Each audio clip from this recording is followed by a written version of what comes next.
Les chemins du droit, c'est un moyen de décrire les parcours d'accès au RSA et surtout les inégalités qui structurent ces parcours sans passer par la notion de non-recours.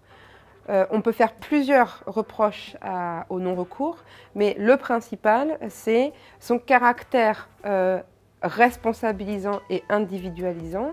C'est l'idée de mettre l'individu au centre des problèmes d'accès au droit, la personne qui n'accède pas à l'information, qui a honte, etc. Donc, pour ne pas individualiser, parler de chemin d'accès au droit, ça permet de réencastrer l'accès au RSA, par exemple, dans un ensemble plus complexe qui est notamment façonné par les institutions et les politiques publiques.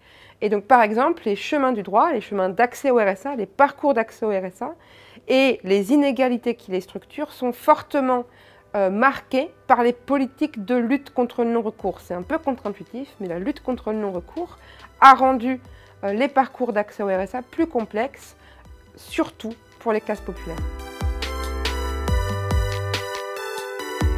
La dématérialisation, c'est le pivot de la lutte contre le non-recours. C'est-à-dire qu'il y a eu, à peu près au début des années 2010, cette idée qui s'est construite progressivement que pour faciliter l'accès au droit, il fallait dématérialiser. Ça paraît bizarre, mais en fait, c'était assez cohérent pour l'action publique puisque le non-recours étant défini comme un problème d'individus qui, notamment, n'accèdent pas à l'information.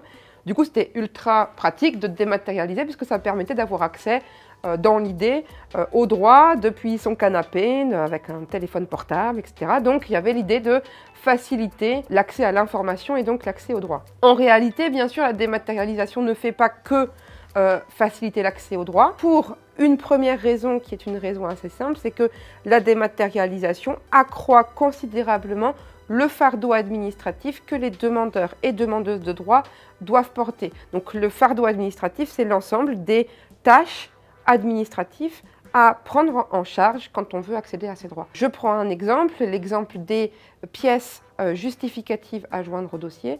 La dématérialisation fait que c'est aux demandeurs et aux demandeuses de s'assurer de leur transmission, de leur conformité, etc. etc.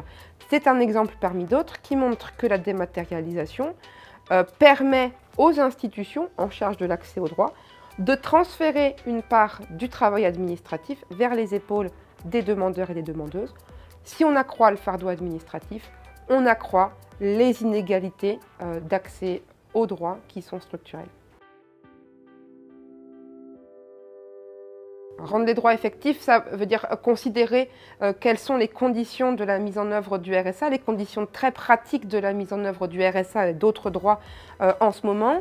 La lutte contre le non-recours a conduit à la fermeture d'agences en milieu rural notamment, au nom de la dématérialisation ou grâce à la dématérialisation, et au passage à un accueil sur rendez-vous avec une division de l'accueil au guichet, une division professionnelle qui s'est complexifiée puisqu'on a maintenant des agents de bienvenue qui sont chargés d'accompagner les demandeurs et les demandeuses sur l'accompagnement numérique. Donc retrait des espaces ruraux et division professionnelle au guichet des administrations, ça conduit à complexifier et à allonger les parcours d'accès au droit, surtout pour les personnes placées les plus en bas de l'échelle sociale. Donc, rendre les droits effectifs, ça veut peut-être dire re-questionner ces éléments-là, à la fois la présence des administrations sur les territoires et l'accueil par des professionnels formés. C'est-à-dire qu'on ne peut pas appeler point d'accès au droit